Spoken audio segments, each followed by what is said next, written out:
Of AI in medical.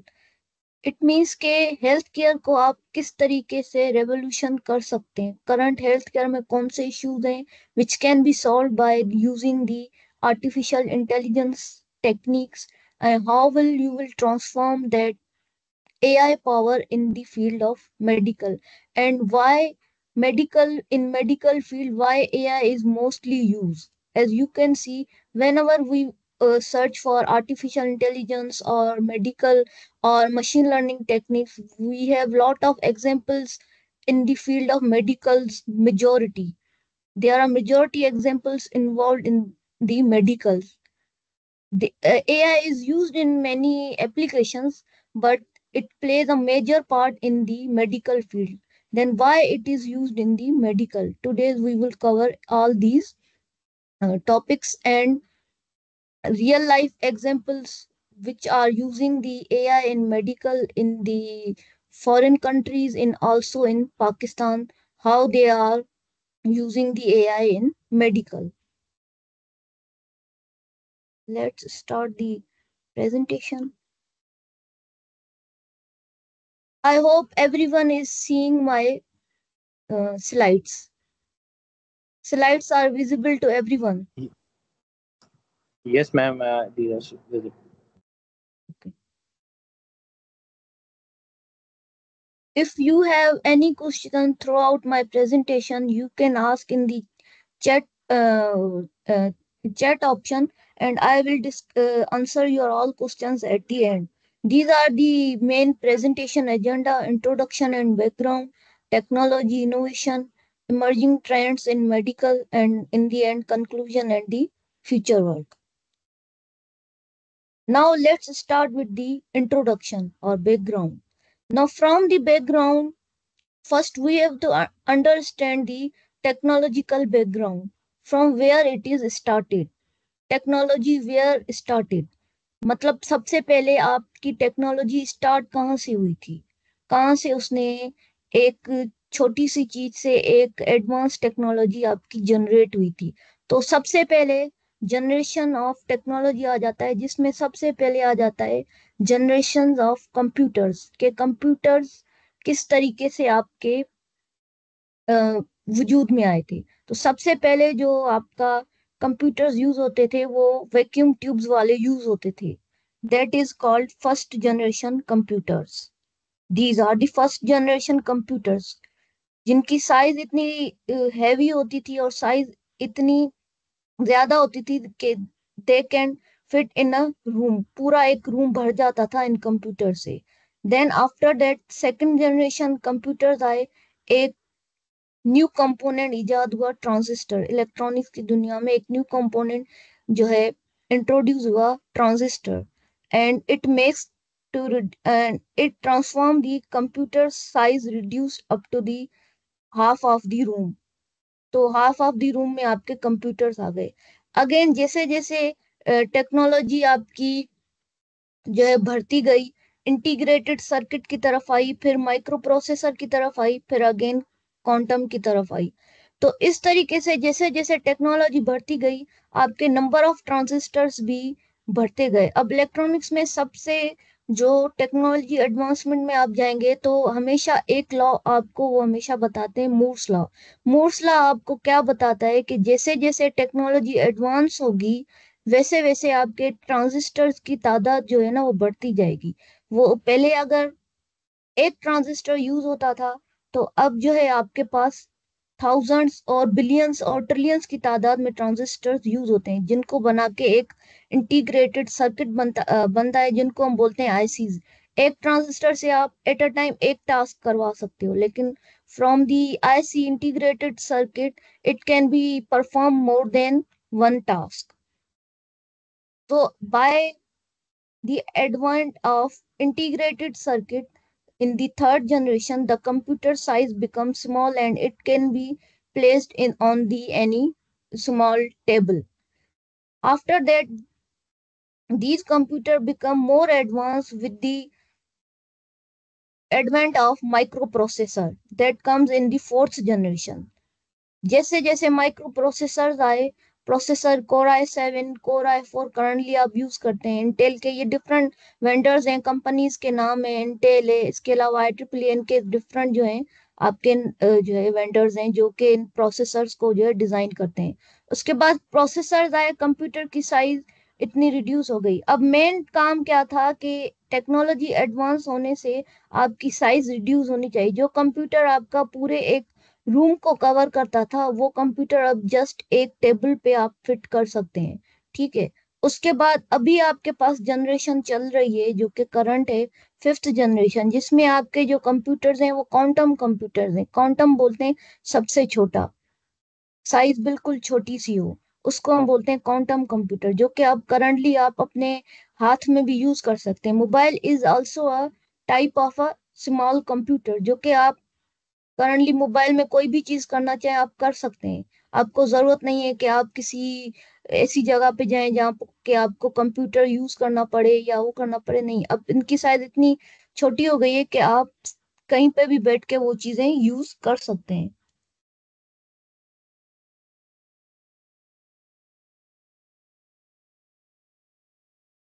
Now this is the graph from the 1940 history of the computers, history of the generations, जो कि हम terms of figures मैंने आपको बता दी। अब in terms of graphs इन्होंने जो है आपको समझाया है।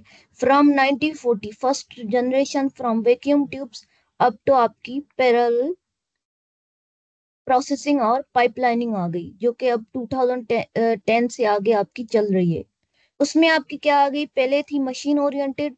अब जो जैसे जैसे टेक्नोलॉजी की एडवांसमेंट आती गई, ह्यूमन ओरिएंटेड आपकी जो है टेक्नोलॉजी आती गई। मशीन ओरिएंटेड मतलब मशीन जस्ट खुद एक जगह पे पड़ी हुई थी, वो खुद ही जो है ना, आप जब तक ह्यूमन उसको यूज नहीं कर रहा था तब तक वो मशीन एक जगह पे पड़ी हुई थी। लेकिन जैसे जैसे टेक्नोलॉजीज की डेवलपमेंट आ गई, एडवांसमेंट आ गई, तो वो ह्यूमन ओरिएंटेड हो गई। ह्यूमन ओरिएंटेड कैसे, कि वो टेक्नोलॉजी ह्यूमन के लिए फिजिबल हो गई, ह्यूमन इजीली उसको यूज कर सकता है।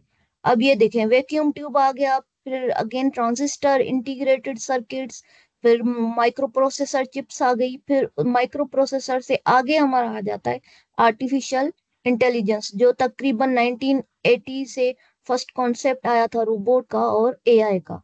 How to make our natural intelligence, which is already built in humans, how to make it, how to copy that human behavior into a robot, into a machine, that is called a artificial intelligence। Then again technology और advance हो गई और हमारे पास आ गया RISC, parallel processing और pipelining. ये सारी टर्म्स जो है, रिड्यूस इंस्ट्रक्शन सेट, ये सारी डिजाइनिंग की साइड है। मशीन लैंग्वेज, मशीन से फिर असेंबली लैंग्वेज आई, फिर high level language I. High level language से फिर जो लैंग्वेजेस हमारी आई, जैसे हम पाइथन या मैटलैब यूज करते हैं, वो इजीली अंडरस्टैंडेबल होती हैं, उसमें कोई मुश्किल नहीं होती है, वो इजीली आपको समझ में आ जाती हैं कि वो इजी होती हैं। फिर अगेन लॉजिक प्रोग्रामिंग लैंग्वेजेस हैं, प्रोलॉग और लिप्स। This is the complete picture which is already discussed, generations of computers. ये आ गई थर्ड जनरेशन में, आईसीज आ गई, transistor second generation, first generation personal computer fourth, thinking power fifth generation आ गई। Again it is transforming into six generation, जो कि करंटली इस पे काम हो रहा है, पर अभी भी ये कंप्लीटली इंट्रोड्यूस नहीं हुई है। अब ये आ गई मोबाइल की technology in terms of generation, 0G से लेकर आपकी 5th जनरेशन मोबाइल जनरेशन आ गई। पहले आप देख सकते हैं कि पहले आपके पास जो फर्स्ट जनरेशन में आपके पास जब सबसे पहला मोबाइल आया था, उसमें जस्ट एक वॉइस ट्रांसमिशन होती थी, उसमें कोई और चीज नहीं होती थी। जब भी आप कॉल उठाएं, जो पुराने आपके ये सेल फोन्स बोल रहे हैं या आपके जो घर में टेलीफोन्स होते थे, उस पे जस्ट जो है आप एक वॉइस ट्रांसमिट कर सकते थे, नो एनी टेक्स्ट ट्रांसमिशन और इमेज ट्रांसमिशन। तो ये चीज हो गई आपकी 1G में। फिर अगेन जो है एक न्यू जो है डेटा जो है आपकी इंट्रोड्यूस हुई, टेक्स्ट। तो उसके लिए फिर आपके पास अगेन फिर एक छोटा नोकिया का वाला मोबाइल आ गया इन 2000, जिसमें आप टेक्सिंग भी कर सकते हैं। फिर आपके पास आ गया डेटा ट्रांसमिशन, जिसमें आप इमेजेस सेंड कर सकते हैं। फिर अगेन आपके पास आ गया वीडियो ट्रांसमिशन। वीडियो ट्रांसमिशन के बाद आपके पास आ गया अगेन 4K वीडियो के वीडियो की क्वालिटी इंप्रूव कर दें, और अगेन उस वीडियो की और क्वालिटी और इमेजेस की और क्वालिटी इंप्रूव करके आप डेटा ट्रांसमिट कर दें, तो वो हो जाएगा आपकी 5G और मिलीमीटर वेव्स। ठीक है, ये आपकी जनरेशन हो गई from voice calls to 6G generation. इन स्लाइड्स में जो भी चीज आपको पूछनी हो वो आप नोट कर लें, एट द एंड सारे क्वेश्चंस के आंसर मैं आपको दे दूंगी। अगेन सेम पिक्चर है from mobile phone handset from 1980 to 2022 तक की डेटा है। ये 0G में इस तरीके के आपके फोन्स होते थे, उसके बाद 1G 2G 3G में इस तरीके के आए, 4G में फिर आपके पास आ गया स्मार्टफोन्स जिनको हम बोलते हैं। स्मार्टफोन्स के बाद फिर आपके पास टेक्नोलॉजी 5G हो गई, जिसमें आपके करंट जो सेल फोन्स आपके करंटली यूज हो रहे हैं, जो स्मार्ट फोन्स आईफोन्स यूज हो रहे हैं, उनकी साइज बिल्कुल स्लिम है, इतनी हैवी नहीं है। अब आ जाता है technological trend and impact on industry के, किस तरीके से जो जो ये टेक्नोलॉजिकल ट्रेंड्स आपने देखे कि किस तरीके से आपकी जनरेशन या टेक्नोलॉजिकल एडवांसमेंट की वजह से जो भी आपकी जो है टेक्नोलॉजी आती गई, उसका इंडस्ट्री पे क्या इफेक्ट पड़ रहा है। Technological trends and underlying industrial agnostic trends. सबसे पहले आपका आ जाता है technology next level process automation, industrial IoT. IoT means internet of things, multiple चीजों को कंबाइन करके आप उनसे मल्टीपल टास्किंग करवाएं, उनको हम बोलते हैं industrial IoT. Industrial IoT in terms of मतलब रोबोट्स। रोबोट्स में आपके पास क्या होता है, there are multiple sensors, actuator devices are connected, and they both are connected to perform a certain task. Then again, there is another technological trend, process visualization, future of connectivity, 5G and IoT connectivity, distributed infrastructure, cloud and edge computing. Distributed infrastructure means cloud and edge computing, which means the data can be accessed through the cloud and edge computing. Next generation computing, in which quantum computing and neuromorphic chips are included, applied AI, computer vision, NLP, and speech technology, future of programming, trust architecture. These are all the technological trends. Okay, how technological trends are impacting on the industry, how they are transforming the traditional industry into the automation. Traditional industry एक होती थी जिसमें कुछ लोग काम करते थे, majority जो है उसमें जो है ह्यूमन का जो है बिहेवियर होता था या उसमें ह्यूमंस काम करते थे। लेकिन now we are transforming the industry to the automation, जिसमें हम ऑटोमेटिक काम कर रहे हैं। जैसे शुरू में जब आप नॉर्मली किचन का ही एग्जांपल ले लें, शुरू में अगर आपको कोई भी चीज किसी भी चीज को आपको पीसना हम बोलते हैं या किसी को आपको ग्राइंड करना होता था, तो वो जो पुरानी जमाने में औरतें होती थी तो वो खुद मेहनत करती थी, वो खुद उनको जो है ना पीसती थी। जैसे अगर आप एक व्हीट का ही ले लें, अगर आपको आटा गूंदना है या डो बनाना है, तो नॉर्मली पहले जो आप बनाते थे, आप जो है वो औरतें खुद जो है ना वो बनाती थी, उस पे खुद मेहनत करती थी। लेकिन अब देखें इतनी मशीनरी आ गई है, आप उसमें सर्टेन आप उसमें जो है अपना व्हीट डालें और उसके बाद उसका पानी डालें, और वो आपको एक डो के फॉर्म में आपको बना के दे देगा। आपको क्या करनी चाहिए, उसके सर्टेन वो इनपुट्स देने पड़ेंगे, आपको कोई और मेहनत करने की जरूरत नहीं पड़ेगी। इसी तरीके से if you want to make a roti, मतलब अगर आपको कोई जो है रोटी वगैरह बनानी है, उसके लिए भी आपको जो है इतनी मेहनत करने की जरूरत नहीं होती। वो आजकल ऐसी ऑटोमेटेड मशीन्स आ गई हैं जो कि आपको फुल एक रोटी बना के दे देती हैं, जिसको जस्ट आपको सेकना पड़ता है। इसी तरीके से मैं एग्जांपल दे दूंगी आपको वॉशिंग मशीन्स का। वॉशिंग मशीन्स पहले जो होती थी वो तो नॉर्मली मशीन्स भी नहीं यूज करती थी, वो खुद जो है मेहनत करके पानी में जो है डुबो के रखती थी कपड़े, और खुद जो है ना वो मेहनत करती थी। लेकिन अब क्या हो गया कि आपकी जो है मशीन्स आ गई, फिर अगेन मशीन्स को और हमने ऑटोमेट कर दिया, तो अब जस्ट आप उसमें कपड़े डालते हैं, सर्फ डालते हैं, वो आपको ऑलरेडी मशीन्स जो है सारी चीजें करके दे देती है।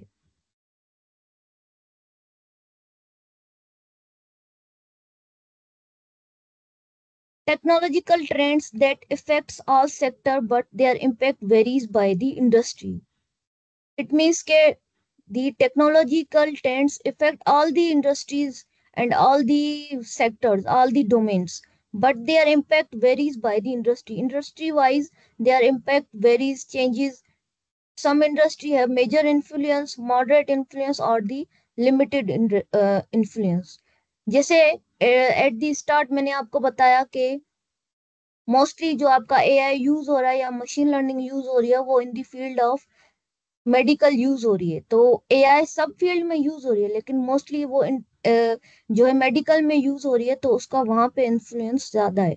अब ये है आपकी जो भी आपने टेक्नोलॉजिकल ट्रेंड्स पीछे आप पढ़ के आए, जैसे next level process automation, next generation material, applied AI, future of clean technology, future of connectivity, ये सारी जो टेक्नोलॉजीज हैं, how these technologies are impacting the different industries. जैसे हो गया आपका health care sector, mobility sector, industry 4 sector, और उसके अलावा आपका हो जाता है enabler sector. Health care sector को ले लेते हैं, तो इन हेल्थ केयर सेक्टर एक तो हो जाता है आपका फार्मेटिकल्स। फार्मेटिकल्स क्या होता है सबको पता होगा। फार्मेटिकल्स होता है आपका मेडिकल साइड में होता है। जो आपकी ये मेडिकल कंपनीज वगैरह होती है ना, जो भी ये मेडिकल की मेडिसिन वगैरह सेल वगैरह करती है ना, ये आपकी हो जाती है फार्मेटिकल्स में। उसके बाद जो आपके हॉस्पिटल्स वगैरह आ जाते हैं ना, वो आपके रिलेटेड जो हो जाते हैं, जिसमें डॉक्टर्स या स्पेशलिस्ट होते हैं, वो आपके हो जाते हैं हेल्थ में। नाउ इन फार्मेटिकल्स, अब फार्मेटिकल्स में आपकी जो है या मेडिकल कंपनीज में आपका जो है किस तरीके से एआई या टेक्नोलॉजी यूज हो सकती है। अब इसका ऐसे एग्जांपल आप ले लें कि नॉर्मली अगर आप किसी भी शॉप पे जाते थे, जो पुराने शॉप्स होते थे, तो वहां पे नॉर्मली आप जाते थे, आपको जो कोई भी टेबलेट लेनी हो आप नॉर्मली उससे लेते थे, वो आपको बिल बना के देते हैं। या आप राशन लेने जाते हैं तो नॉर्मली आप जाते हैं, वो आपको बिल बना के देते थे मैन्युअली। भाई एक रिसीप्ट पे आपको बना के देंगे आपने कौन कौन सी चीजें ली हैं, आपने कौन सी दवाई ली है। वो वहां पे प्राइस भी खुद लिखते थे और सारी चीजें खुद करके आपको दे देते थे। इससे क्या होता था कि कभी कभार अगर कोई प्राइस ह्यूमन से, अगर जो शॉपकीपर आपको बता रहा है वो उसमें एरर आ गया, तो वो आपको पता ही नहीं लगता था। तो जब अगर कस्टमर ज्यादा हैं, अगर एक ही शॉप पे एट अ टाइम अगर 10 कस्टमर चले जाएं और बंदा एक ही हो शॉपकीपर, तो वो एक एक को दवाई देने में काफी टाइम लगेगा। किसी को पेनाडोल चाहिए, किसी को कोई सिरप चाहिए, किसी को क्या चाहिए, तो 10 बंदों को अगर एक साथ देगा तो उसको काफी टाइम लग जाएगा। इतनी रश हो जाती है ये तो उसमें क्या हो जाता है कि आपकी परफॉर्मेंस रिड्यूस हो जाती है। कुछ लोग जो पीछे खड़े हैं काफी 1 घंटे से वेट कर रहे हैं, वो फिर वापस चले जाते हैं कि हम किसी और शॉप ढूंढ लेते हैं, भाई यहाँ पे तो बहुत सारी रश हो गई है।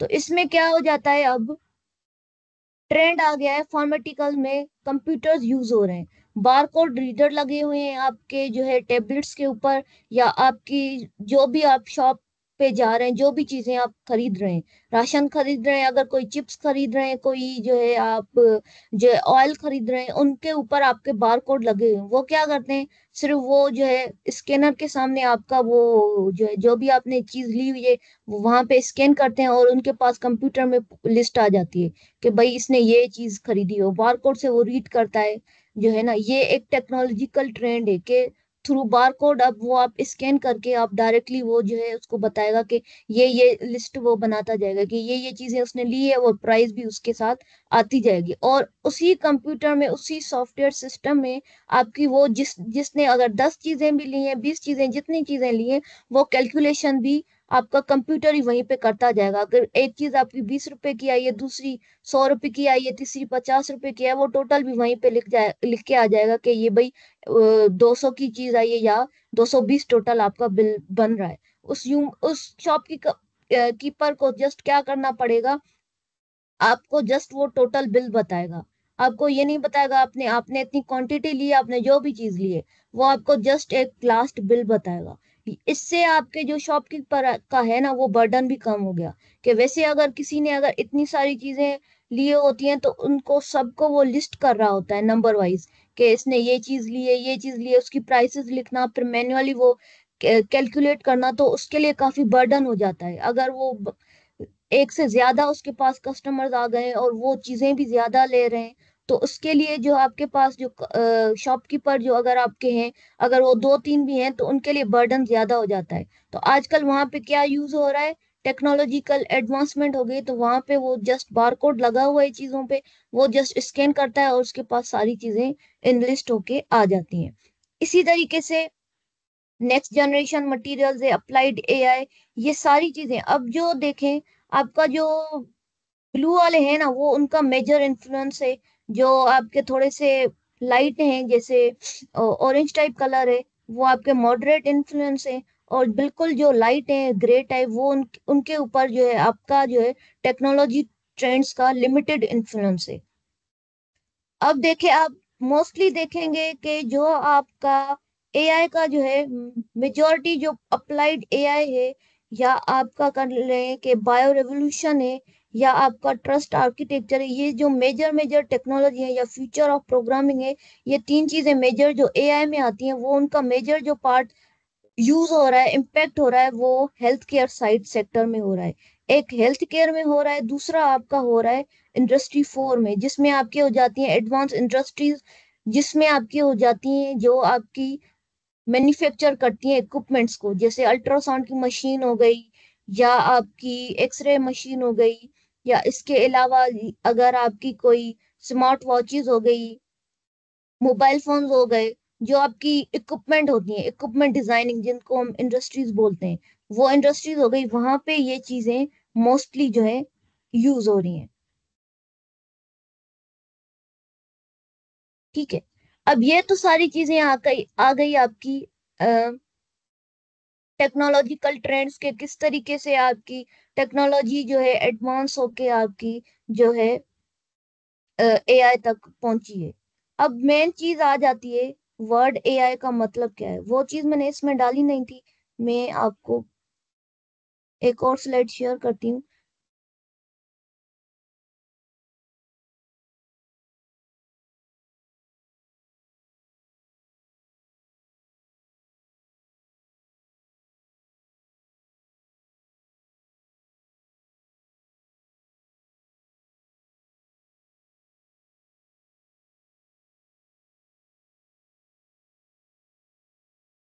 अब ये देख लें, क्योंकि मैं जो है ये course artificial intelligence and edge computing का कोर्स पढ़ाती भी हूँ वहाँ पे अपनी यूनिवर्सिटी में। स्टूडेंट्स को, फाइनल ईयर के स्टूडेंट्स होते हैं, तो इसलिए मेरे पास इससे रिलेटेड काफी मटेरियल होता है, तो वो जस्ट मैंने आपको सिर्फ नॉलेज जो है डिलीवर करनी है। अब ये है intelligence. Now in order to understand the artificial intelligence, you have to understand what is intelligence. What is the terminology intelligence? Intelligence relates to the task involving higher mental processes. For example, creativity, solving problems, pattern recognition, classification, learning, induction, deduction, building analogies, optimization, language processing, knowledge, and many more. Simple intelligence का मतलब ये है कि आप intelligent किस तरीके से बनते हैं। जब आप शुरू शुरू में, एक बच्चा होता है, इसमें सिंपल आप एग्जांपल ले लें एक बच्चे का, जो वो शुरू शुरू में जब पैदा होता है, तो उसको क्या ये पता होता है कि भाई मेरी माँ कौन सी है या मेरा बाप कौन सा है? नहीं। जो न्यू बॉर्न बेबी होगा उसको ये चीजें पता नहीं होगी। वो आराम आराम से अपने पूरे एनवायरनमेंट से डेटा कलेक्ट करता है, आराम आराम से, जैसे जैसे वो, एक दिन हो गया उसका, 2 दिन हो गए, 3-4 दिन हो गए, फिर 1 महीने का हुआ, 2 महीने का हुआ, जिस जिस तरीके से उसका ब्रेन जो बनता है ना, पहले जो ब्रेन होता है वो उसका बिल्कुल खाली होता है, बिल्कुल ब्लैंक होता है, उसमें कोई चीज नहीं होती है। उसको अगर कोई तकलीफ होती है तो वो जस्ट रोता है, उसको ये भी नहीं पता होता कि मुझे तकलीफ कहाँ पे हो रही है। ठीक है, तो वो उसका ब्रेन बिल्कुल ब्लैंक होता है। जैसे जैसे वो बच्चा थोड़ा सा बड़ा होता जाएगा, 1 दिन से 2 दिन तक, फिर 1 महीने तक, 2-3 महीने तक, उसका ब्रेन जो है ट्रांसफॉर्म होता जाएगा। वो चीजों को एक्सट्रैक्ट करने की कोशिश करेगा। वो चीजों को कैसे एक्सट्रैक्ट करेगा? अपने एनवायरनमेंट से। एनवायरनमेंट मतलब जो सराउंडिंग्स है उसकी, जिस घर में वो रह रहा है या जिस कमरे में वो रह रहा है, वो अपनी सराउंडिंग से वो डेटा कलेक्ट करेगा। वो डेटा किस तरीके से कलेक्ट करता है? अब इस तरीके से कि उसके अंदर भी, एक ह्यूमन में भी सेंसर्स लगे होते हैं। जैसे सेंसर्स के थ्रू आप डेटा कलेक्ट करते हैं, मतलब सेंस करते हैं। जैसे अगर मुझे रूम का टेम्परेचर फाइंड आउट करना है, मैं कोई सेंसर लगा दूंगी। या मोबाइल में आप जो है रूम टेम्परेचर फाइंड आउट कर सकते हैं, तो मोबाइल में भी सेंसर्स लगे होते हैं। तो इसी तरीके से ह्यूमन के अंदर भी सेंसर्स लगे। अब कौन से सेंसर्स? आईज हो गई आपके, ईयर्स हो गए, ठीक है, ये आपके सेंसर्स हैं। आपका नोज हो गया, ये आपके सेंसर्स हैं जो आपके डेटा इन्वायरमेंट से कलेक्ट करते हैं। अब वो बच्चा भी जो है अपने इन सेंसर्स की मदद से वो जो है पूरी चीजें कलेक्ट करेगा, वो इंफॉर्मेशन कलेक्ट करेगा। फिर जो इंफॉर्मेशन उसको मिलेगी ना, वो उस बेसिस के ऊपर जो है अपने एक्शंस परफॉर्म करेगा। अब जैसे जैसे बच्चा बड़ा होता जा रहा है, 1 साल का हो गया, 1 साल के बाद वो बच्चा जैसे ही इंफॉर्मेशन कलेक्ट करता है ना, वो वैसे ही वैसी चीजें बोलता है। अब आपने नॉर्मली देखा होगा, अगर बच्चा जो है अपने जैसे जैसे अपने बाप को या अपनी माँ को देखता है कि वो जिस तरीके से कर रहे हैं, वो जिस तरीके से बोल रहे हैं, वो उसी तरीके से उनकी कॉपी करता जाता है, क्योंकि उसके सामने वही एग्जाम्पल्स हैं। तो ये जो बच्चे की जो एग्जाम्पल है कि पहले वो बच्चे का ब्रेन एक था, बिल्कुल ब्लैंक था, ब्लैंक था। उसको हम ये नहीं बोलेंगे कि बच्चा पैदाइशी इंटेलिजेंट है, नहीं। वो इंटेलिजेंट कैसे हुआ? वो इंटेलिजेंट डिफरेंट इन्वायरमेंट से उसने डेटा कलेक्ट करके वो इंटेलिजेंट हुआ। फिर उसके जहन में एक क्रिएटिविटी बनी, एक क्रिएटिविटी उसके दिमाग में बनी कि ये चीज किस तरीके से करनी है। अगर कोई चीज मुझे खानी है तो वो हाथ में मैं किस तरीके से उठाऊं। सॉल्विंग प्रॉब्लम्स, प्रॉब्लम्स को किस तरीके से सॉल्व करेगा, पैटर्न को किस तरीके से आइडेंटिफाई करेगा। रिकग्निशन मतलब आइडेंटिफाई, क्लासिफिकेशन, लोगों की क्लासिफिकेशन कैसे करेगा कि भाई इसके साथ मेरा क्या रिलेशन है, इसके साथ मेरा क्या रिलेशन है। तो ये सारी चीजें आ जाती हैं इंटेलिजेंस में, कि एक चीज को आप इंटेलिजेंस किस तरीके से बना सकते हैं। वो इनिशियली बेसिस पे इंटेलिजेंस नहीं हो सकता, वो डिफरेंट एनवायरनमेंट या डिफरेंट एक्सपीरियंस से गुजर के हुए फिर इंटेलिजेंस बनता है। इस चीज को हम बोलते हैं intelligence. It is the computational part of ability to achieve goals. Intelligence does not imply perfect understanding. Every intelligent being has limited perception, means sensing, memory, and computation. AI includes perception, communication using human languages, reasoning, planning, learning, and the memory. अब ये हो जाता है basic terminology AI की। The power of machine to exhibit copy intelligent human behaviour, के जैसे आपका human का ब्रेन काम कर रहा है, नेचुरल इंटेलिजेंस उसको हम वर्ड देते हैं कि अल्लाह ताला ने जिस तरीके से एक ह्यूमन का ब्रेन बनाया है, वो ब्रेन पूरे उसकी बॉडी को जो है कंट्रोल कर रहा है, या पूरी बॉडी को जो है किस तरीके से चला रहा है। जैसे मैं बोल रही हूँ, या मेरे हाथ जो है इधर उधर हो रहे हैं, या अगर आप लोग जो भी चीजें सुन रहे हैं, वो क्यों सुन रहे हैं? क्योंकि आपके ब्रेन में आपने एक चीज बिठाई हुई है। आपने अपने जो है ब्रेन में एक चीज बिठाई हुई है कि मुझे ये सेमिनार अटेंड करना है, तो इसलिए आप सुन रहे हैं। वो सारी चीजें किसके थ्रू हो रही हैं? वो ब्रेन के थ्रू हो रही हैं।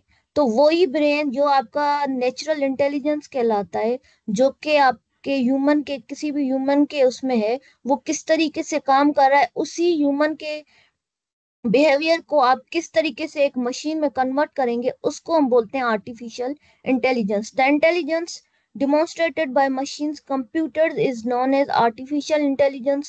It refers to the simulation of human intelligence in machines that are programmed to think like humans and mimic their actions. The term may also be applied to any machines that exhibit traits associated with human mind, such as learning and the problem solving. हाँ, ये main चीज आ गई आपकी। AI is just about learn, decide and act. Learn मतलब या sense बोलें कि आप किसी चीज पे लर्निंग आप किस तरीके से करते हैं, या अगर आप कोई भी चीज आपसे पूछी जा रही है, कोई भी क्वेश्चन आपसे पूछा जा रहा है, तो आप उसका आंसर कैसे दे रहे हैं? आप उसको डिसाइड कैसे कर रहे हैं कि मुझे इस क्वेश्चन का इस तरीके से आंसर देना है? AI is accomplished by studying how human brain thinks and how human learn, decide and work. while trying to solve a problem, then using the outcome of this study as a basis of developing intelligent systems। कि किस तरीके से आप किसी problem को solve करें। अब problem ये नहीं है कि कोई मुसीबत आ गई, प्रॉब्लम मतलब कोई भी आपकी चीज, कोई भी आपसे कोई क्वेश्चन पूछ रहा है, आप उसका आंसर किस तरीके से दे रहे हैं, किस तरीके से आप डिसाइड कर रहे हैं कि मुझे इसका आंसर किस तरीके से देना है, वो सारी जो प्रोसेसिंग होती है ना, वो आपकी ब्रेन में होती है। ठीक है, तो उसको ह्यूमन किस तरीके से, अब इसका एग्जांपल ले लें कि अगर आप कैलकुलेटर ले लें, अगर आप कैलकुलेटर में लिखेंगे या आप कंप्यूटर पर ही लिखें कि आपको अगर मैथमेटिक का कोई प्रॉब्लम सॉल्व करना है, अगर आपको 2+2 करना है या 2+3 करना है, तो सबसे पहले आप उसको इनपुट देंगे, भाई 2 को ऐड करना है मुझे 3 के साथ। तो वो किस तरीके से प्रोसेसिंग करेगा, आपसे कोई पूछा जाए कि 2+3 क्या होगा, तो आप एकदम से बता देंगे 5। ठीक है, अगर आप यही चीज आप किसी केजी क्लास के या जो है आप जो है 1 क्लास के बच्चे से पूछेंगे कि 2+2 क्या होगा, वो नहीं बता सकेगा इजीली। क्यों? क्योंकि वो अभी वो चीजें लर्न कर रहा है, उसकी फेस जो है वो अभी लर्निंग की है। आप इसलिए बता देंगे कि आप एक्सपर्ट हैं। अगर किसी यूनिवर्सिटी के बंदे से आप 1+1 पूछे, वो इजीली बता देगा। लेकिन आप वही चीज अगर आप बिल्कुल ऐसी चीज लोग बच्चे से पूछें जो अभी वो लर्न कर रहा, वो एकदम से नहीं बताता, वो पहले आप प्रोसेसिंग करेगा अपने ब्रेन में। तो वो जो प्रोसेसिंग आपके ब्रेन में हो रही है ना, उस ब्रेन को हम कॉपी कर रहे हैं मशीन में, कि मशीन किस तरीके से ह्यूमन बिहेवियर को कॉपी करे, उस टर्मिनोलॉजी को हम बोलते हैं आर्टिफिशियल इंटेलिजेंस। अब इसमें काफी सारी चीजें आ जाती हैं, ये तो काफी लेंथी लेक्चर है कि हाउ एआई जो है थिंक्स, किस तरीके से ह्यूमन लाइक बिहेवियर दिखाता है। थिंक लाइक ह्यूमन आ जाता है, थिंक लाइक ह्यूमन आ जाता है, एक्ट लाइक ह्यूमन आ जाता है, या एक्ट वेल आ जाता है, थिंक वेल आ जाता है, कि किस तरीके से जो है ये सारी टर्मिनोलॉजीज हैं। जैसे ये आ गई आपकी think well, act well, think like humans या एक्ट लाइक ह्यूमन, ये सारी चीजें आ जाती हैं आपकी इंटेलिजेंस में। अब ये आ गया आपकी टर्मिनोलॉजीज के, भाई एक होती है नेचुरल जो ह्यूमन को, एक होती है मशीन की। अब ह्यूमन की जो नेशनल जो इंटेलिजेंस होती है, नेचुरल इंटेलिजेंस जिसको आप बोले, वो हमेशा चेंज होती रहती है। ह्यूमन का बिहेवियर चेंज होता रहता है। ऐसे नहीं है कि जैसे अगर मैं अपनी एग्जांपल ही ले लूं कि अगर मैं अपने आप को कंपेयर करूं तो मेरी नेचर चेंज होगी एज कंपेयर टू जो मेरे फ्रेंड्स होंगे या मेरे सिबलिंग सिस्टर्स या ब्रदर्स होंगे, उनकी नेचर चेंज होगी। लेकिन अगर आप कोई एक मशीन बनाएंगे ना, तो वो मशीन जो होगी वो कंसिस्टेंट होगी, उसमें कोई भी चेंजेस नहीं होगी। जब तक आप खुद उसमें चेंजेस ना करें, वो एक जो चीज आप उसको बोलेंगे, वो वही चीज आपको कंप्लीट करके देगा। जो आपकी एआई होगी वो इजीली रिप्लिकेट हो सकती है, कोड आपको इजीली मिल जाएगा, कोई भी वो सेम चीज बना सकता है। लेकिन आपका जो एनआई होगा, नो नेचुरल इंटेलिजेंस होगा, वो आपका कभी भी जो है रिप्लिकेट नहीं हो सकेगा। कभी भी वो जो है रिप्लिकेट इसीलिए भी हो सकता है क्योंकि उसका आप कोड भी कहीं से भी देख लें कि भाई इसने एक मशीन बनाई है, ये सेम मशीन में बनाओ, आप ऑनलाइन देखेंगे आपको कोई ना कोई कोड मिल जाएगा, या आप उसके सिस्टम में जाके उसकी मेमोरी भी डाउनलोड कर सकते हैं। लेकिन जो आपका नेचुरल इंटेलिजेंस होगा, वो कभी भी आपका डाउनलोड नहीं हो सकता। कभी भी आप अपनी मेमोरी जो है डाउनलोड नहीं कर सकते, आप अपना ब्रेन खोल के वो मेमोरी डाउनलोड तो नहीं कर सकते ह्यूमन का, या ब्रेन खोल के या किसी भी ह्यूमन के ब्रेन में क्या चल रहा है आप कभी भी नहीं पढ़ सकते। AI is cheap, natural, to expensive. AI को आप डॉक्यूमेंट कर सकते हैं, मतलब कोई भी आप एआई का रोबोट बनाए या कोई भी एआई की मशीन बनाए, उसको आप डॉक्यूमेंट कर सकते हैं। पर जो आपका एनआई है, एनआई को कभी आप डॉक्यूमेंट नहीं कर सकते, किसी भी ह्यूमन को कभी आप डॉक्यूमेंटेशन में नहीं ला सकते। देयर आर स्टेप्स नीडेड, इसमें सर्टेन स्टेप्स होते हैं, इसमें क्रिएटिविटी होती है, इसमें जो सिंबल्स होते हैं वो इनपुट्स होते हैं, वो इन फॉर्म्स ऑफ सिंबल्स होते हैं, और ये आपका हो जाता है 5 सेंसेस। अब ये तो कॉन्सेप्ट हो गया आपका एआई का, इस ये तो सारी चीजें आगे लेक्चर की हैं। ठीक है, अब आ जाते हैं हम अपनी मेन स्लाइड पे।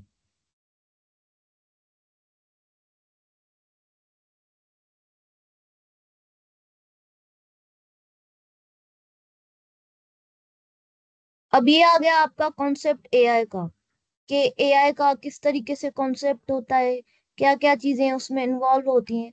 अब आ जाता है कि यही एआई या यही technological advancement, how it is used in the medical field. Now there are multiple application in which these AI systems are used. Number one is robotic surgery, wireless brain sensors, 3D printing, health wearable, virtual reality, telehealth, artificial organs, health wearables, smart inhalers. These all are the AI systems currently used in the medicals. ये वो systems हैं जो currently use हो रहे हैं। ये वो system नहीं है कि अभी इजाद ही नहीं हुई, ये ऑलरेडी यूज हो रहे हैं, फॉरेन में यूज हो रहे हैं। हाँ, एफिशिएंसीज का फर्क हो सकता है, पर these are already using, are already involved in the medical field. Now I will go through these applications one by one. Now first is the smart inhalers. अब inhalers simply क्या होता है? Inhalers are the main treatment option for asthma, and if taken correctly will be effective for 90% of patients. However, in reality, research shows that only 50% of patients have their condition under control, and as many as 94% don't use inhalers properly. अब एक normally inhalers का क्या मकसद होता है कि जो asthma के पेशेंट होते हैं उनको जो है ऑक्सीजन का इश्यू होता है, तो उनके लिए इनहेलर्स आते हैं जिनके थ्रू वो ऑक्सीजन लेते हैं। ठीक है, तो वो नॉर्मल इनहेलर्स हो गए। ठीक है, तो एक वो हो गए इनहेलर्स। अब एक पेशेंट है, आप नॉर्मली हम खुद ही देख लें, हम जब भी बीमार होते हैं हम बहुत लापरवाही, डॉक्टर के पास नहीं जाते हैं, भाई अभी नहीं जाएंगे, अभी इतनी तबीयत खराब नहीं हुई। जब बिल्कुल सीरियस हो जाते हैं फिर ही वो पेशेंट जो है अपना डॉक्टर के पास जाता है। तो यहाँ पे वही चीज यहाँ पे आपको बता रहे कि रिसर्च ने शो की है कि 50% पेशेंट्स जो है वो आपके इनहेलर्स नॉर्मली यूज करते हैं, टाइमली वो यूज करते हैं। अगर टाइमली वो यूज नहीं करेंगे तो वो जो है उनकी कंडीशन काफी बिगड़ सकती है। 94% जो है पेशेंट्स जो है वो इनहेलर्स प्रॉपरली यूज नहीं करते। मिसाल के तौर पे अगर उनकी टाइम है कि भाई एक एक घंटे बाद यूज करना है और वो एक घंटा गुजर गया, डेढ़ घंटा गुजर गया, या जिस तरीके से आपको मेडिसिन बोली गई है कि आपको रात को वो मेडिसिन एनी हाउ लेनी है, आपने वो मिस कर दी, इसी तरीके से इनहेलर्स का भी आप ले लें कि आप टाइमली वो मेडिसिन नहीं ले रहे हैं, तो टाइमली वो बंदा इनहेलर नहीं यूज कर रहा है। तो उसके लिए इन्होंने क्या यूज किया है, टेक्नोलॉजी को एडवांसमेंट के बाद एक स्मार्ट इनहेलर जो है इंट्रोड्यूस करवाए रहे। तो what is that smart inhalers? That smart inhalers enabled asthma sufferers to better manage their conditions, in which Bluetooth enabled smart inhalers has been developed. It means ke smart inhalers means in which Bluetooth technology is implemented in the smart inhalers, in which they warn you on your mobile phones to take the inhalers properly. A small device is attached to the inhalers which record the date and time of each dose and whether it was correctly administered. This data is sent to the patient's smartphone that so that they can keep the record of and control their conditions. Clinical trials showed that using the smart inhalers device used less reliever medicines and had more reliever free days. तो अब smart inhaler क्या करता है कि उसमें एक जो है, जैसे ये पिक्चर लगी हुई है, इसमें जो है ये जो है ब्लूटूथ जो है बिल्ट इन लगा हुआ है। ये क्या करेगा, आपके पूरे जो है जैसे जैसे आप इनहेल करेंगे ना, आपका वो पूरा रिकॉर्ड रखता जाएगा। ठीक है, कि भाई फर्स्ट टाइम आपने इस टाइम कर दिया, फिर आपको ये रिमाइंड भी करवा सकता है कि पिछले टाइम आपने इस टाइम पे आपने इनहेल की थी, अब एक घंटा उसको हो गया है, तो अभी आपने इनहेल आपको यूज करना चाहिए इनहेलर। तो ये रिमाइंडर आपको भेजता रहेगा अपने सेल फोन में। तो ये टेक्नोलॉजी आपकी कहाँ कहाँ पे यूज होगी? टेवा टेवा एक कंपनी है जो कि इन्होंने प्रो एयर डिजी हेलर्स मतलब वो डिवाइस का नाम है जिसको हम स्मार्ट इनहेलर्स बोले, in the US market and approved by US FDA in Jan 2019। The companies which are working on the smart inhaler technology are, अब ये कंपनीज के नाम है जो कि इन टेक्नोलॉजी स्मार्ट इनहेलर्स जो है डिफाइन करती हैं। अब जो मेडिकल की जो आपकी डिवाइसेस होती है ना, वो काफी सेंसिटिव होती हैं। क्यों? क्योंकि वो आपकी डायरेक्ट हेल्थ से रिलेटेड होती हैं। तो जो भी मेडिकल की कंपनीज या जो भी आपकी जो फार्मेटिकल कंपनीज होती है ना, वो जो भी ये इक्विपमेंट बनाती है ना, वो इक्विपमेंट हमेशा आपको किसी भी हेल्थ केयर यूनिट या गवर्नमेंट से अप्रूव करवाना होता है। जैसे नॉर्मली आप स्मार्ट इनहेलर्स, अगर मैं अपने स्टूडेंट्स को बोलूं, वो बना देंगे, एक इंजीनियर बना सकता है स्मार्ट इनहेलर्स। भाई उसमें एक ब्लूटूथ डिवाइस लगा दे, कुछ सेंसर लगा दे, वो चीजें कर सकता है। लेकिन वो कभी भी मार्केट में डायरेक्ट जाके सेल नहीं कर सकेगा। क्यों? क्योंकि वो एक प्रोटोटाइप उसने बनाया है, वो जब तक अप्रूव नहीं होगा तब तक वो कोई भी मेडिकल कंपनी या जो है कोई भी बंदा सेल नहीं कर सकता। तो इसलिए जो भी आपके मेडिकल की जो भी इक्विपमेंट होते हैं ना, वो हमेशा जो है मार्केट में इंट्रोड्यूस होने से पहले अप्रूव्ड हुए हुए होने चाहिए। अगर अप्रूव नहीं होंगे तो वो आपको जो है कभी भी सेलिंग में आपको जो है ना कभी भी कोई बंदा ले ही नहीं सकेगा। आप नॉर्मली इसका यही एग्जांपल ले लें, आप जो भी जो है हमेशा मेडिकल की चीजें लेते हैं, वो भी किसी भी ब्रांड की लेते हैं। कभी भी आप ऐसे नहीं लेंगे कोई बंदा आपके स्मॉल कोई जो है कोई भी एक बंदा आपको बोले कि भाई मैंने एक डिवाइस बनाई है जो कि बीपी जो है ब्लड प्रेशर आपका जो है मेजर कर रही है, तो आप जो है ना वो डिवाइस मुझसे ले लें, मैं आपको जो है ना सस्ते में ले लूंगी। लेकिन आप नहीं लेंगे। क्यों नहीं लेंगे? क्योंकि आपको पता है कि भाई ऐसे ना हो मैं से डिवाइस लूं, मुझे ही खतरा पड़ जाए।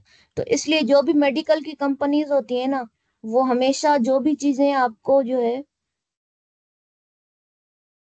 प्रोवाइड करेंगी ना, वो हमेशा ऑथेंटिकेटेड होंगी और वो हमेशा अप्रूव्ड होंगी।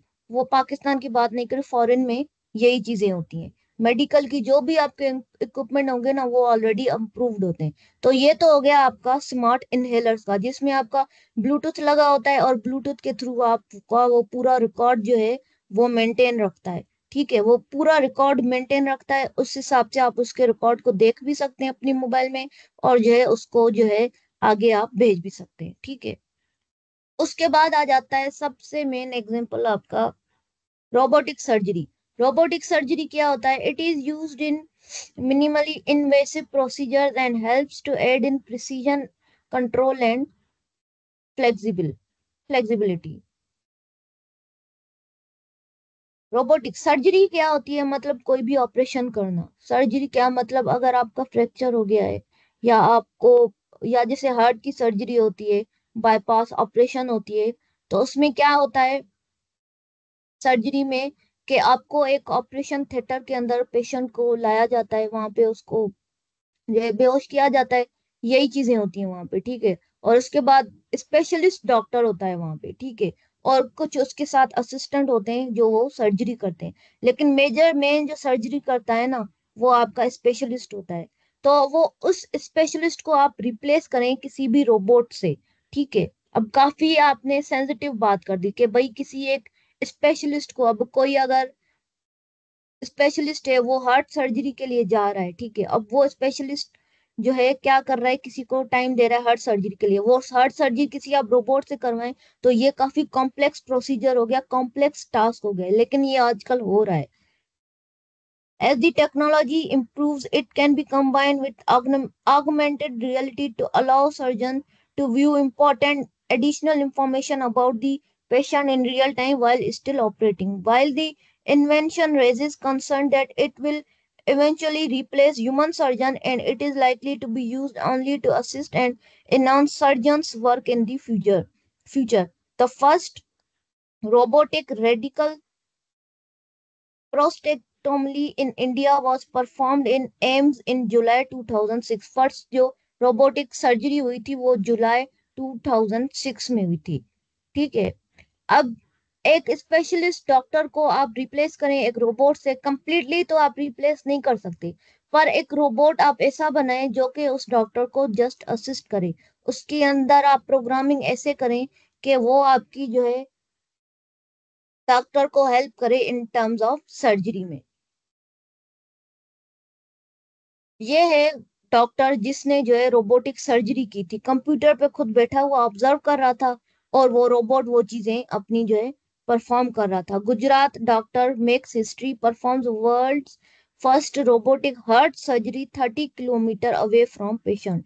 Doctor Patel, who is the chief interventional cardiologist at Ahmedabad-based Apex Heart Institute, guided the robot to perform the surgery on the patient from the Akshardham temple in the city around 30 kilometers away. अब वो एक surgery थी 2006 वाली, अब ये इन्होंने एक surgery दी है जो कि 5 दिसंबर 2018 में जो है सर्जरी एक डॉक्टर पटेल ने करवाई थी इंडिया में ही। उसमें उस डॉक्टर ने क्या किया था, वो 30 किलोमीटर दूर था अपनी हॉस्पिटल से, तो वो तकरीबन अपने घर में बैठ के एक रोबोट को इंस्ट्रक्शंस दे रहा था और वो रोबोट जो है हार्ट सर्जरी परफॉर्म कर रहा था।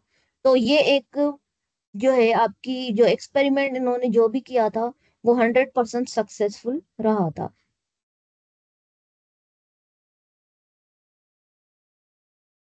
उसके बाद आ जाता है एप्लीकेशंस वायरलेस ब्रेन सेंसर्स।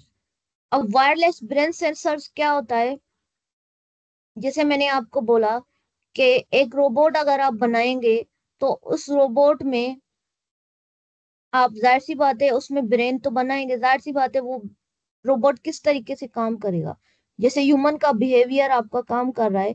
तो ब्रेन बनाने के लिए अब हमारे अंदर जो हमारे ब्रेन या हमारे ह्यूमन का स्ट्रक्चर होता है उसमें डिफरेंट वेन्स के थ्रू सारी कनेक्टिविटी हुई हुई होती है। जैसे ये ब्रेन की आप एग्जांपल देखें, ये वेन्स के थ्रू सारी कनेक्टिविटी है, इसमें कोई भी ऐसी वायर नहीं लगी हुई कि जो है ना जो डिस्कनेक्ट हो जाए या जिसको हम किसी जो है इलेक्ट्रिसिटी के साथ कनेक्ट करें, नहीं। ये नॉर्मली सारी जो है तकरीबन आप बोल रहे हैं वायरलेस है, इसमें कोई भी वायरिंग नहीं की हुई। तो सेम वो वायरलेस सेंसर्स बनाना या वायरलेस ब्रेन बनाना वो किस तरीके से बनेगा वो आप यहाँ पे देख सकते हैं।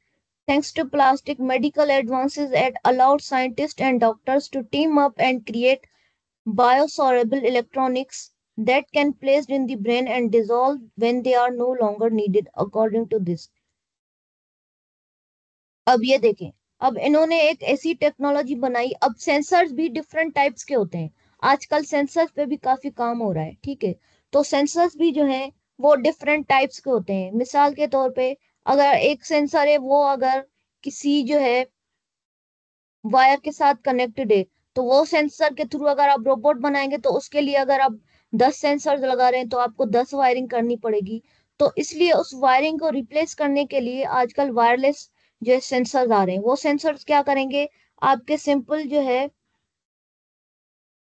जो सिंपल चिप की तरह आते हैं, वो सिंपल जो आपकी इवन जो स्किन है ना वो बिल्कुल थिन होते हैं, थिन। वो जस्ट आप उसको एक किसी भी जैसे आपका स्टिकर होता है या टेप होती है ट्रांसपेरेंट, वो किसी भी जगह पे आप जो है पेस्ट करते हैं वो वहां पे जो है चिपक जाती है। तो इसी तरीके से ये सेंसर्स होते हैं जो इनको आप कहीं पे जगह पे आप जो है लगाएंगे तो वो वहां पे एक टेप की जगह पे वो आपके पेस्ट हो जाएंगे। जैसे आजकल आपने वो चीजें देखी होंगी, या अगर नहीं भी देखी तो मैं बाद में आपको दिखा देती हूँ कि जो आपकी जो आप अगर आप अपना जो है वो मेजर करना चाहते हैं, आप अपना ब्लड प्रेशर या अपना ऑक्सीजन लेवल, तो उसके लिए जो आपको जो है एक सेंसर आता है जो कि जस्ट आपके wrist पे जो है चिपक जाता है और वो आपको रीडिंग लेके देता है। वो इतना जो है आपका थिन होता है कि वो आपको इतनी तकलीफ नहीं होती है। तो आपको अगर एक कोई भी सेंसर्स बनाना है तो उसके लिए भी आपको ये जहन में रखना है कि वो इस तरीके से हो कि ह्यूमन को हार्म नहीं करे। A team of material science engineers from the university has developed a type of wireless brain sensor that can monitor intracranial pressure and temperature and then dissolve and be absorbed by the body. The sensor consists of polylactic co-glyco acid and silicon and are capable for transmitting accurate pressure and temperature readings as well as the other information। ठीक है, ये हो गया wireless brain sensor.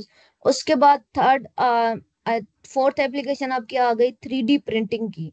3D printing तो आप लोगों को पता होगा कि 3D मॉडल्स जो बनते हैं, मतलब थर्ड डायमेंशन, एक होती है वन डायमेंशन, एक ही डायमेंशन होती है, दूसरी होती है 2D डायमेंशन जिसमें 2 डायमेंशन होती है, थर्ड आपकी होती है 3D dimension. 3D printers have quickly become one of the hottest technology on the market. These printers can be used to create implants and even joints to be used during the surgery. अब 3D printing क्या होती है कि जैसे आपने models देखे होंगे, different types के मॉडल्स आपने बनाए भी होंगे जो आर्ट से रिलेटेड होते हैं, अगर आप में से कोई हो, कि आप लोग मॉडल्स बनाते हैं। मॉडल्स जैसे आप लोग कोई घर बना रहे हैं उसका मॉडल बना रहे हैं, जैसे आईफिल टावर है, किसी ने उसका मॉडल बना दिया, या आजकल जो वो किचन्स आते हैं आईफिल टावर्स के, या किसी भी जो है सिटी की जो है जो मशहूर या फेमस प्लेस होती है, वहां के आपने जो मॉडल्स बनाते हैं, तो वो जो बनते हैं वो 3D प्रिंटिंग के थ्रू बनते हैं। ठीक है। तो उन 3D प्रिंटिंग में आपका क्या जो है फर्क है in terms of medical? The use of printer can create both long lasting and soluble items. For example, 3D printing can be used to print pills that can contain multiple drugs, which will help patients with the organization, timing and monitoring of multiple medication.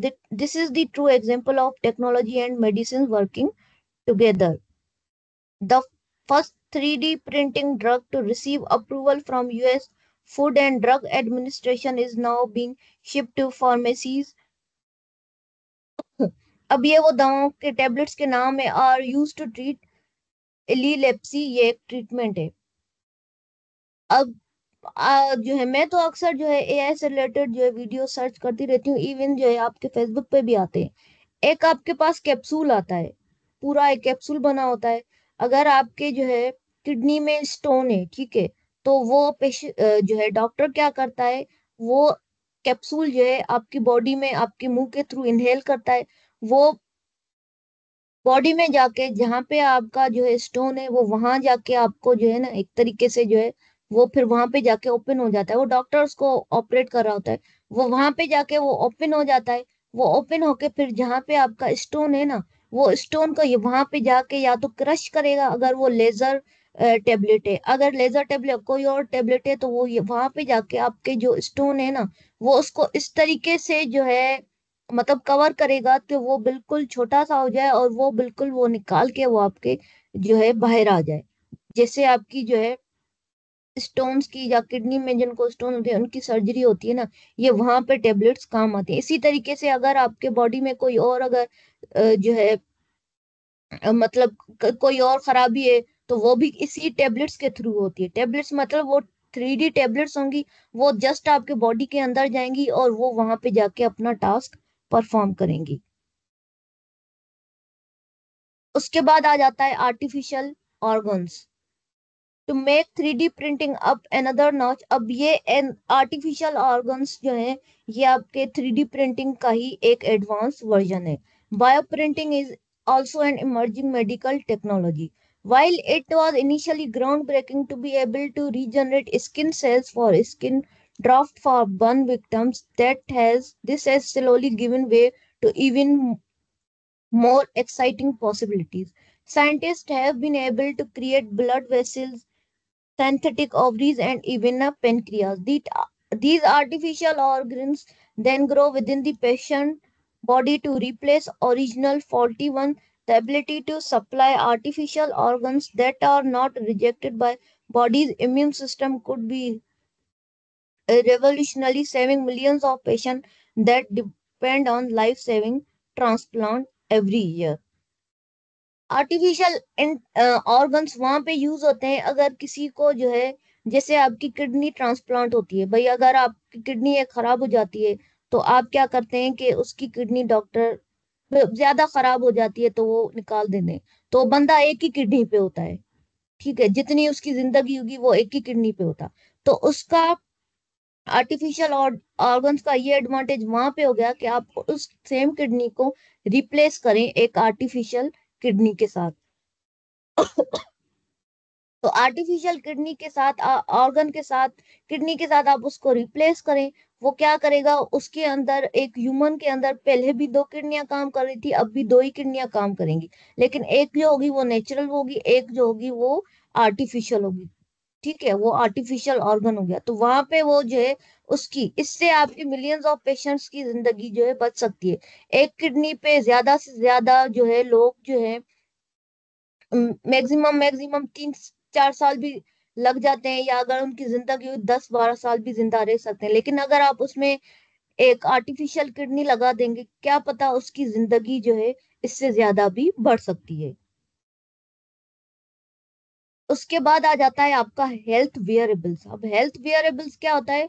जो आपके normally आप पहनते हैं, कि अगर आप अपना जो नॉर्मल, जिनको ब्लड प्रेशर या जो है डायबिटीज के पेशेंट होते हैं, वो अगर आप कंटिन्यूअसली अपना जो है बार बार मॉनिटर करें अपना जो है डायबिटीज और जो है ग्लूकोज लेवल और जो है अपना ब्लड प्रेशर, तो उसके लिए एक तो स्मार्ट वॉचेस आ जाती हैं और दूसरे हेल्थ वेयरेबल्स आते हैं। वेयरेबल्स मतलब जो आपके रिस्ट वॉच पे जो है पेस्ट हो जाए। तो वो क्या करते हैं, कंटिन्यूअसली आपकी जो है बीपी में अगर जो कंटिन्यूअसली आप मॉनिटर करेंगे तो आपको जो है अप्स एंड डाउन्स का पता लग जाएगा। ठीक है, people today use their phones to track everything from their steps, physical fitnesses and heartbeat to their sleeping patterns. The advancement of these wearable technologies is in conjunction with rising chronic diseases like diabetes and cardiovascular disease, and aim to combat these by helping patient to monitor and improve their fitness। भाई आपके घर में एक machine already है जो आपकी BP और उसको जो है डायबिटीज को चेक कर रही है, लेकिन अगर आप अपने हाथ में या अपने जो है बाजू में कोई चीज चिपका देंगे जो आपको कंटिन्यूअसली बताएगी, उसके लिए आपको एडिशनल कोई काम नहीं करना पड़ेगा। उठते बैठते वो आपको जो है अपना बीपी भी बताएगी और ग्लूकोज लेवल भी बताएगी।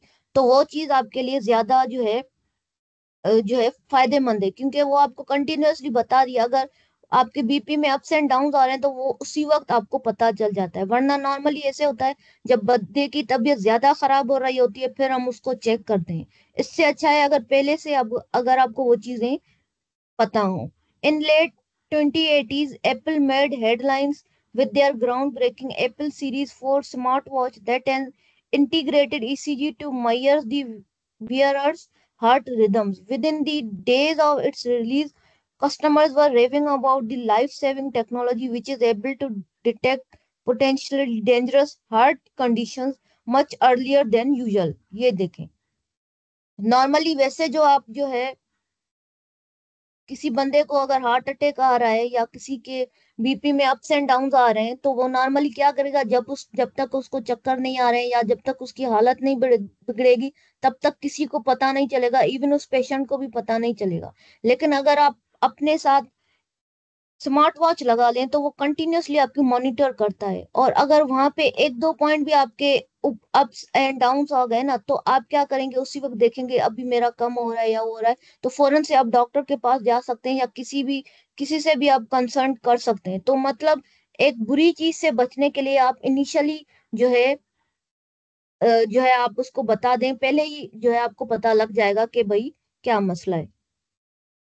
अब ये इसकी मार्केट बता रहा है कि वियरेबल डिवाइसेस की तकरीबन मार्केट जो है कितनी यूज हो रही है, और तकरीबन in terms of dollar $67 billion जो है आपको 2024 से इसकी यूसेज बढ़ जाएगी। अब ये आप नॉर्मल भी देख सकते हैं कि स्मार्ट वॉचेस आजकल सबके पास है। अब आ जाता है वर्चुअल रियलिटी। वर्चुअल रियलिटी आ जाता है, एक होती है रियलिटी, रियल में चीजें आप कर रहे हैं, दूसरी होती है वर्चुअल रियलिटी। इसका एग्जांपल आप ऐसे ले लें कि अगर आप घर में बैठे हुए हैं, ठीक है, आपने एक घर बनाया हुआ है, ठीक है, अब उसमें आपने फर्नीचर फिट करवाना है। अब पहले ऐसे होता था कि आपने जो है वहां पे फर्नीचर फिट करवाना है तो आप जो फर्नीचर लेकर आते थे और फिर प्लेसमेंट करते थे, भाई इधर ये सोफा सेट आएगा, इधर बेड सेट आएगा, इधर कबर्ड आएगा। आप रैंडम सेटिंग करते थे, आपको जो चीज समझ में आई।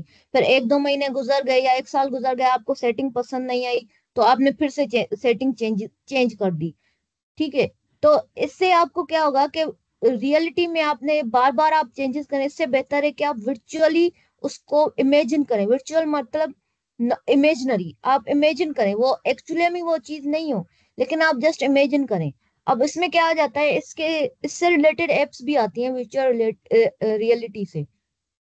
एप्स क्या करती हैं, अगर आपको एक रूम खाली है उसमें फर्नीचर फिट करना है तो वहां पे आपको सोफा सेट या सारी चीजें जो भी फर्नीचर से रिलेटेड होगा ना वो चीजें आ जाएंगी। अब रूम में जो भी चीज यहाँ पे रखनी है ना, अब वहां पे उस फोन को जो है फोकस करेंगे, वहां पे वो चीज प्लेस करेंगे तो वहां पे वो चीज फिट होके आ जाएगी। फिर वहां से आप देख सकते हैं कि ये चीज जो है बेड यहाँ पे फिट आएगा या ये चीज यहाँ पे फिट आएगी। तो इससे आपके क्या होगा कि बजाय जो आप बाहर पहले से ही फर्नीचर लेकर आके सेट कर दें और बाद में आपको समझ में आए कि ये चीज यहाँ पे अच्छी नहीं लग रही, ये चीज यहाँ पे होनी चाहिए, तो इससे अच्छा है आप एक इमेजिनरी ड्रॉ कर दें कि भाई ये चीज यहाँ पे अच्छी लगेगी, ये चीज यहाँ पे अच्छी लगेगी।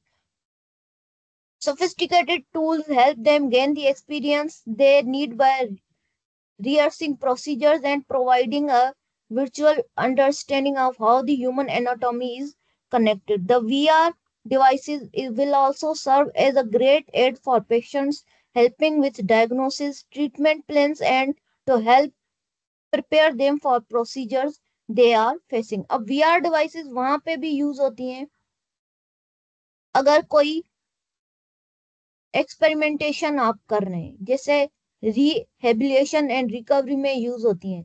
रिहेबिलिटेशन और रिकवरी मतलब जो पेशेंट्स जो है जिनका जो है जहनी जो है तवाजुन सही नहीं होता है ना, उनके लिए ये एक ग्लासेस आते हैं। उसमें क्या होता है, उन ग्लासेस में एक वीडियो चल रही होती है जो कि एक्चुअली में वो चीज नहीं हो रही है।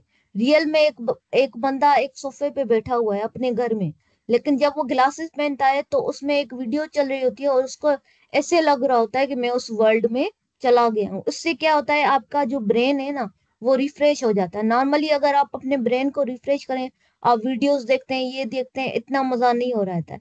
लेकिन अगर आप ये ग्लासेस पहनेंगे तो इसमें आपका जो ब्रेन इस तरीके से हो जाएगा कि जैसे आप रियल में उस चीज को जज कर रहे हैं, रियल में वो चीज कर रहे हैं आप।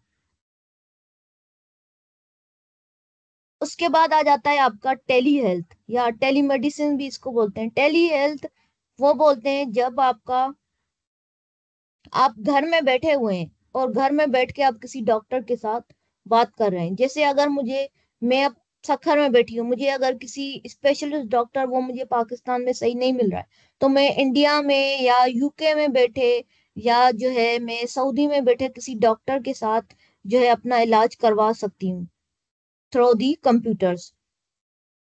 In technology driving world, it's thought that as many as 60% of customers prefer digital LED services. Digital LED services मतलब घर बैठे आप डिजिटली जो है आप जो है सर्विसेज हासिल करें। अब नॉर्मली आपने देखा होगा आजकल, जैसे आप ऑनलाइन शॉपिंग का इसका एग्जांपल मैं आपको दे दूं।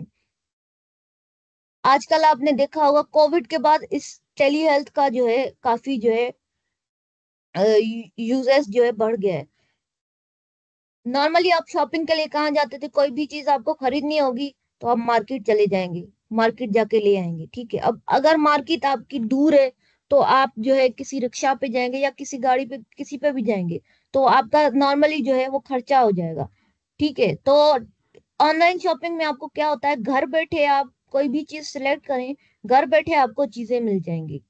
कोई आप जो है सूट खरीदना चाहें, कोई आप मेडिसिन खरीदना चाहें, कोई भी चीज आप खरीदना चाहें, आप ऑनलाइन उसकी वेबसाइट बनी होगी, आप ऑनलाइन वो चीज देखें, जो चीज आपको पसंद आ रही है आप वहां से ऑर्डर करें, वो ऑर्डर आपके घर पे आ जाएगा। कोई भी चीज आप, आजकल तो सब्जियां भी घर में आ जाती हैं, और जो है अगर आपको कोई और चीज मेडिसिन घर में आ जाती हैं। तो इस तरीके से ऑनलाइन शॉपिंग का यहाँ पे एग्जांपल है कि अगर आपको जो है किसी डॉक्टर के साथ कंसल्ट करना है और आपकी ऐसी हालत नहीं है कि आप बार बार जो है वहां पे जाएं हॉस्पिटल, तो इसलिए घर बैठे आप उसी डॉक्टर के साथ पर्सनली जो है फेस टू फेस अपॉइंटमेंट लेके आप जो है उसके साथ जो है अपॉइंटमेंट लेके उसके साथ फेस टू फेस जो है आप अपना ट्रीटमेंट करवा सकते हैं। इसके लिए कुछ एप्स जो है इंट्रोड्यूस होती हैं, जिसमें जो है ना, जैसे यूएसए में इनकी एप्स बनी हुई है, यूएसए और यूके में उनकी एप्स बनी हुई हैं, वेबसाइट्स बनी हुई हैं।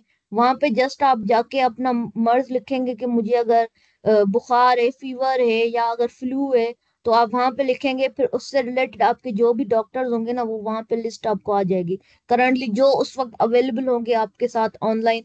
तो वो वहां पे आप ऑनलाइन बैठे जो है अपना इलाज करवा सकते हैं।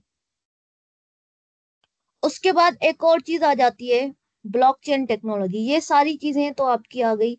अब ये आ गई telehealth in India. India में काफी चीजें ये जो है आम है। इंडिया के अलावा यूके में, यूएसए में ये जो है टेक्नोलॉजीज यूज हो रही है। The role of telemedicine has largely been limited to use in the underserved areas. The COVID-19 crisis has changed this and brought telemedicine to the main streams. उसके बाद अब आ जाती है एक ब्लॉकचेन टेक्नोलॉजी। ब्लॉकचेन का मतलब होता है कि आप अपनी डेटा को किस तरीके से जो है सिक्योर करें। अब हमने ये देखा पीछे कि टेली हेल्थ या टेली मेडिसिन में आप घर बैठे अपना इलाज करवा सकते हैं, ठीक है। अब घर बैठे आप अपना इलाज करवा रहे हैं, तो आपकी पेशेंट की डेटा किस तरीके से जो है सिक्योर है। ऐसे ना हो कि आपकी डेटा कोई और भी यूज कर रहा है और उसका इलीगल यूज हो जाए। तो उसके लिए आपकी चीजें यूज होती हैं, ब्लॉकचेन या क्रिप्टो यूज होती है, या जो है आप उसको किस तरीके से इनक्रिप्ट कर सकते हैं, वो चीजें आपकी आ जाती हैं ब्लॉकचेन में। डॉक्टर बैठा हुआ है, पेशेंट की डेटा उसके पास आ जाती है। सप्लाई चेन, रिसर्च इंस्टीट्यूट या पेमेंट हो जाती है, इंश्योरेंस कंपनी, ये सारी चीजें इन्वॉल्व होती हैं ताकि इस पेशेंट की डेटा को और सिक्योर कर सके। ठीक है, ये चीज आ गई। उसके बाद एक और आपकी एप्लीकेशन, ये तो नॉर्मली आपकी एप्लीकेशन हो गई जो कि करंटली यूज हो रही है आजकल। ये जो मैंने आपको बताया ना, जो आपके उसमें आ जाता है 3D प्रिंटिंग में। 3D प्रिंटिंग में जो आपने मैंने आपको कैप्सूल का एग्जांपल बताया था ना, वो ये कैप्सूल में बात कर रही थी, जो कि ये ऑर्गन में जाके अपना जो है सर्टेन एक्शन जो है परफॉर्म करते हैं। जो भी चीज उसको दी गई, जो भी उसका काम होगा, अगर उसको काम, अगर कोई स्टोन की सर्जरी हो रही है तो उससे रिलेटेड होगा, जो भी उसकी जो है होगी। ये क्या है, आपकी मेडिसिन ऑफ द फ्यूचर पर करंटली इस पे काम हो रहा है। नैनो रोबोट्स, या जिसको हम बोलते हैं in terms of nano technology, ठीक है।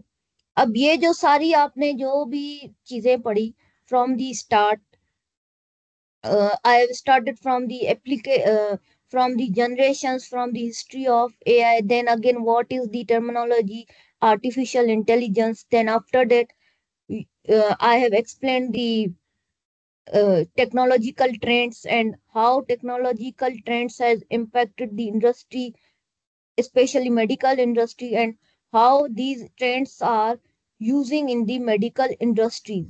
I have explained each applications.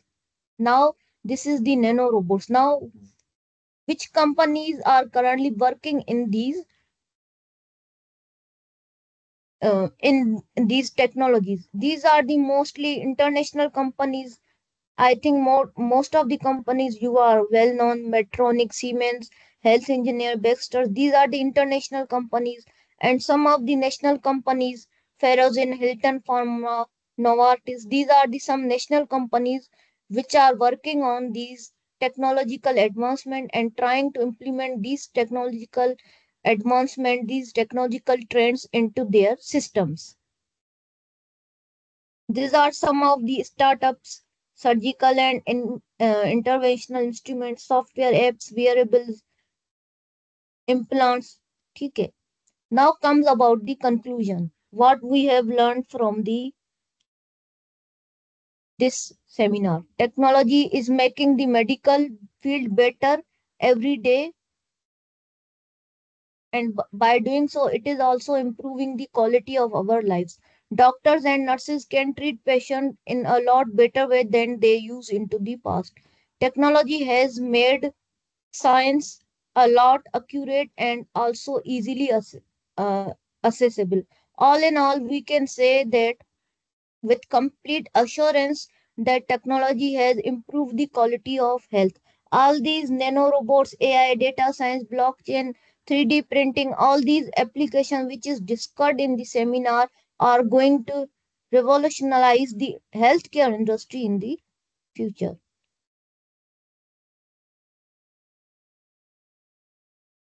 Future of health care में वो चीजें आ जाएंगी जो कि आपने पढ़ी कि भाई किस तरीके से आप एक डॉक्टर को रिप्लेस करें इन टर्म्स ऑफ, वही डॉक्टर वही सेम वहीं पे रहेगा, लेकिन आप उससे किस तरीके से आप घर बैठे सर्विसेज हासिल कर सकते हैं।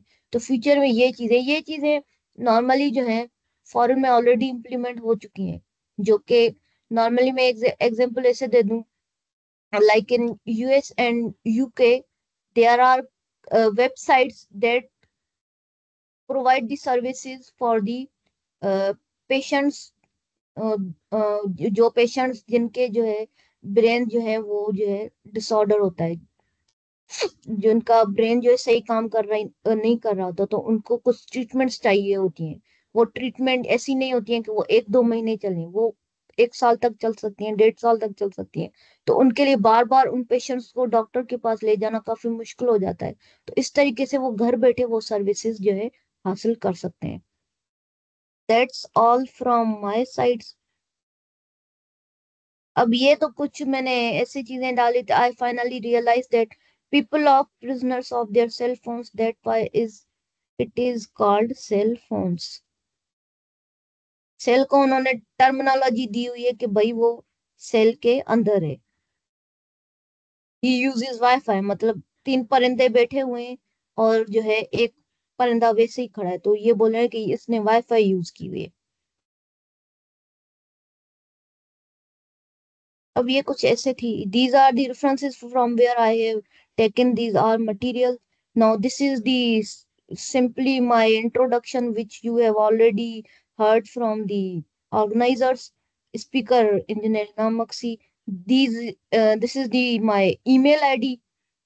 If you have any queries related to this seminar and related to AI systems or related to any system, or if you want me to deliver more about these things, then you can email me on this email ID. And these are also pages of the society, Engineer Society for the Innovation. This society is also working on these seminars to enhance the understanding of the students. These societies are not for your academic purposes. These are for your extracurricular activities, कि जो आप extra curricular activities से, मेरी जो normally जो मेरी understanding होती है वो ये होती है कि जो आप एक्स्ट्रा करिकुलर एक्टिविटीज ये से सीखते हैं वो इतना आप अकेडमिक से नहीं सीखते हैं। अकेडमिक में आपको क्या पढ़ाया जाएगा कि भाई आपको एआई का कोर्स पढ़ाया जाता है और उसके बाद आपकी जो है नॉर्मली उसका एग्जाम हुआ जाता है, फिर उसमें आपको सर्टेन टॉपिक्स पढ़ाए जाते हैं। 3-4 टॉपिक्स होंगे, 10-12-20 टॉपिक्स होंगे, वो लेक्चर्स कंप्लीट करने हैं और उसके बाद उसका एग्जाम एनी हाउ लेना है।